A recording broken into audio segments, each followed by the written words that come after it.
welcome to the bonus video.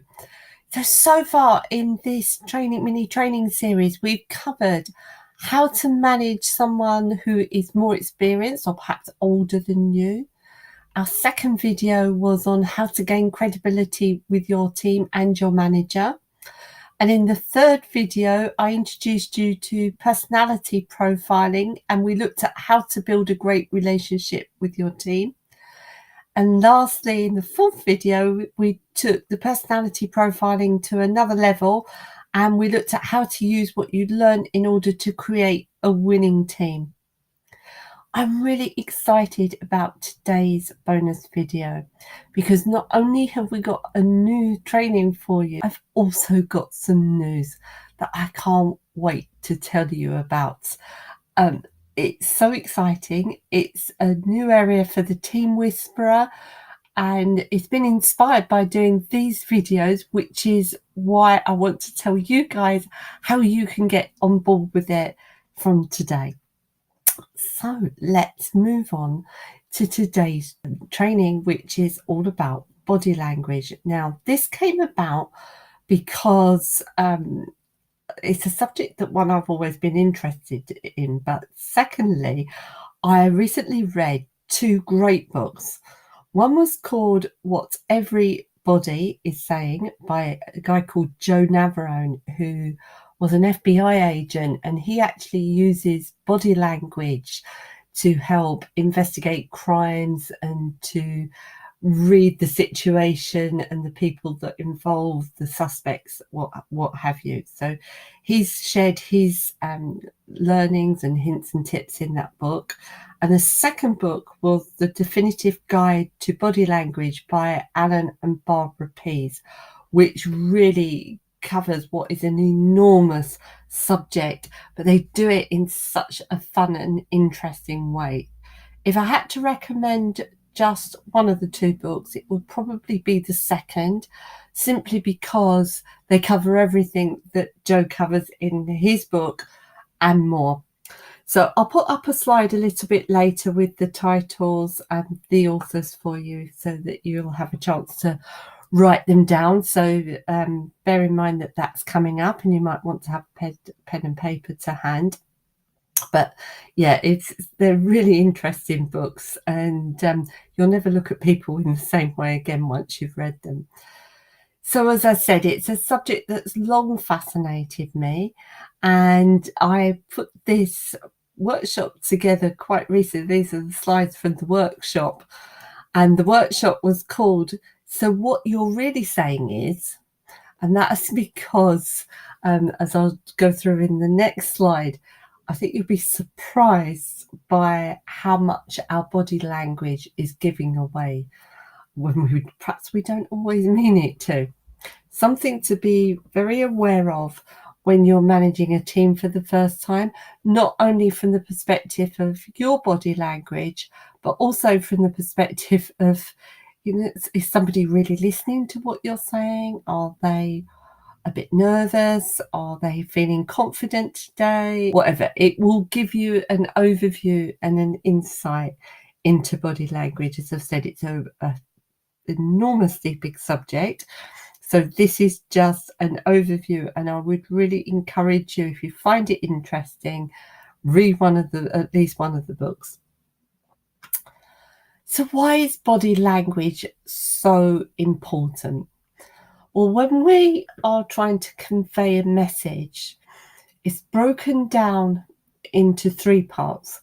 So it's the words that we use, it's the way that we say it, the tonality, the inflection, and it's our body language. So if we take the totality of the message that we're trying to put across, and we break it down into the three constituent parts: the words, the tonality, and the body language, and we look at the impact or the percentage impact that each of those constituent parts has on the totality of the message, it's quite surprising. We worry about our words, but just have a look and see what it is that people most pay attention to and which has the most impact. So let's look at words first. Verbal, words only. Only 7% of the total impact of a message is from the words that we use. So all those times that we're sitting there thinking about what to say, which word should we use, how should we phrase for it, only 7% of the impact of a message comes from the words that you use. The tonality or the vocal, the inflections, the tone of the voice that we use, whether we go up because we're really, really excited, or we go down because we want to add some gravitas and we want to slow our message down to make sure everybody's understanding what we're saying. Well, that jumps significantly. That adds 38% of the impact of our total message. But wait for it.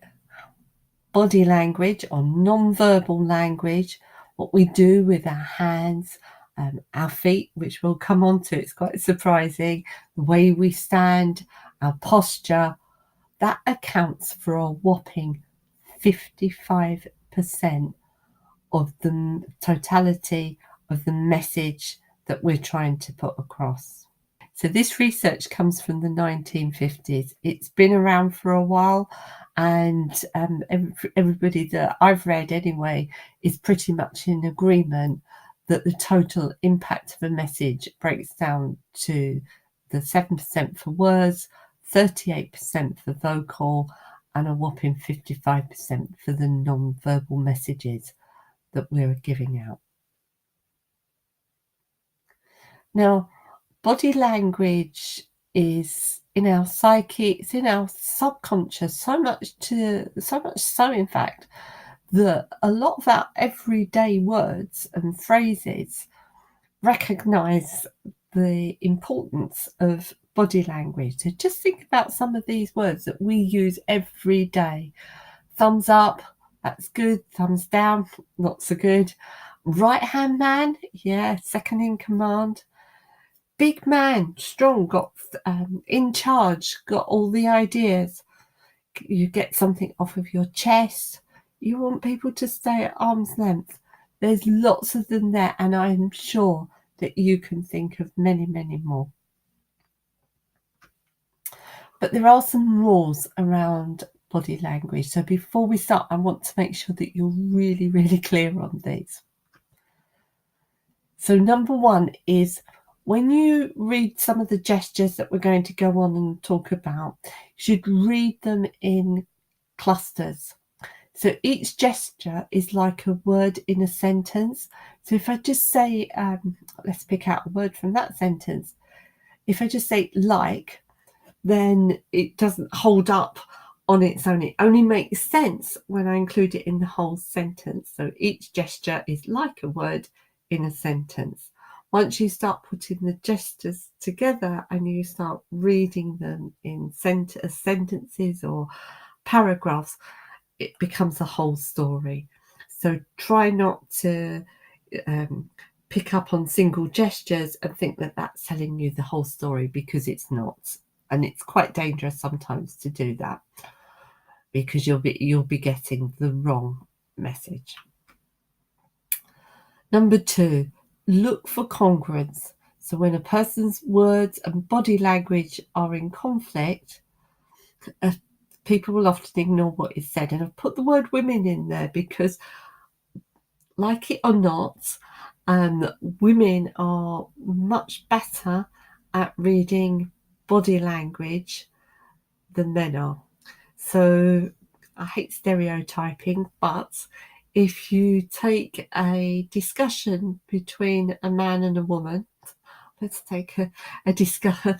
I'm just thinking of many discussions I've had with my husband, where we'll be saying something and we'll be discussing a topic, and I'll say something like, shall we go to the cinema tonight? And he'll say, yes. But actually, I'm not listening to the words that he's saying. I'm looking at his body language, listening to the tone, and putting those conclusions together. And if they're not in sync, if what his body language is telling me is, no, the last thing I want to do tonight is to go to the cinema, but his words were yes, then I'll take the body language every single time over the words he's actually saying. And that's why you often have those discussions, well, we do in our house anyway, where, yes, but are you really sure? Because you're saying that, but I'm not getting the vibe that you actually want to go to the cinema. And, well, I said yes, didn't I? Well, yes, you did say yes, but I'm not quite believing you. And those sort of discussions and thoughts go on. So that doesn't mean that men can't read body language. Of course they can. It's just that women are more attuned to reading non-verbal messages simply by virtue of the fact that they're the ones who give birth and have to communicate with their offspring by means of non-verbal communication.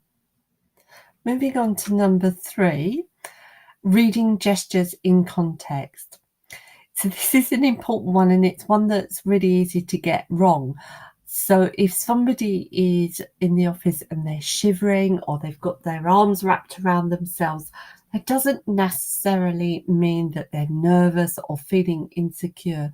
It could simply mean that the office is cold and they're shivering because they're cold and they're trying to keep themselves warm. So we all know the 3 wise monkeys: hear no evil, see no evil, speak no evil. That's the very epitome of body language, and you see it every day, although you might not consciously notice it. But when somebody raises their hands to their ears, what they're saying is, I don't want to hear this. And sometimes it can be a very subtle gesture. It could be somebody fiddling with their earring. It could be just touching the lobe of an ear, or it may be not quite so subtle and somebody may put their whole hand over their ears.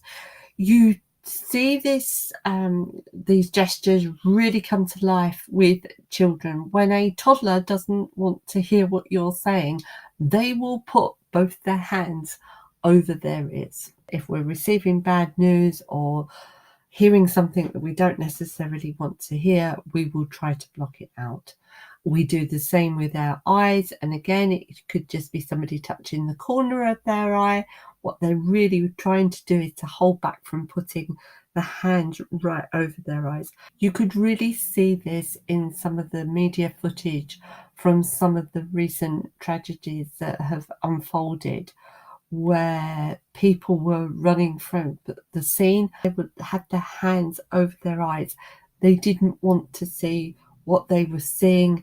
They wanted to block out those images. The hand over the mouth is an interesting one. That's where somebody is actually trying to hold in what they're about to say because they're not completely comfortable with it. It could be a lie, but it's not necessarily a lie. It could just be that they don't feel totally comfortable saying what they're about to say. So they could have been told to toe the party line perhaps, and they don't completely agree with it. It could be that they're making a statement that they're not sure that it's completely true or is going to turn out in the way that they're promising it's going to. You see this one with both men and women, and you'll often see it where they're fiddling with a necklace, could be a collar, could be a tie. What it means is that they're trying to protect their jugular. They're trying to protect the most vulnerable part of their body, their throat, because they're feeling in some kind of danger. They're feeling insecure. They're not comfortable at all in their surroundings. Even though they might appear so outwardly, the telltale sign is fiddling with something around the neck or the neck area. So moving on to document hugging, I see this quite a lot around different offices that I've visited. So not only is our neck a really vulnerable area, our chest is a vulnerable area too, as it protects all our vital organs, our heart and our lungs. etc. And again, when we're feeling uncomfortable or vulnerable or threatened in some way, we tend to try and protect these most vulnerable areas. I've called it document hugging, but it doesn't necessarily need to be a document. It could be a handbag, it could be a briefcase, almost anything that somebody picks up, and it's like a shield that they put in front of them to help them get through that moment of vulnerability, whether it's public speaking, whether it's being approached by somebody that they're quite nervous of. They want to shield themselves from that threat, and they'll pick up an object to do that. Okay, you heard it here. Size really is important. Only in this instance, what we're talking about is the size of your idea and making sure that your body and your physical presence matches the size of your really great idea. The problem comes about when we're really enthusiastic or passionate about something that we need to present, and we get a bit nervous or overawed by the situation. And then what we tend to do is to make ourselves as small as possible in the hope that we won't be noticed. Now, the trouble with that is that in doing so, we make ourselves seem insignificant and small, and that relates to other people as our idea being insignificant and small, which is the complete opposite of what we wanted. So what I like to do in those situations is to adopt something called a power pose just before I walk in. It really helps me to gain that extra confidence and to put my idea across in the way that it deserves to be heard. There's a great TED talk on this subject. It's called Power Poses. It's by a lady called Ann Cuddy. It's available on the internet.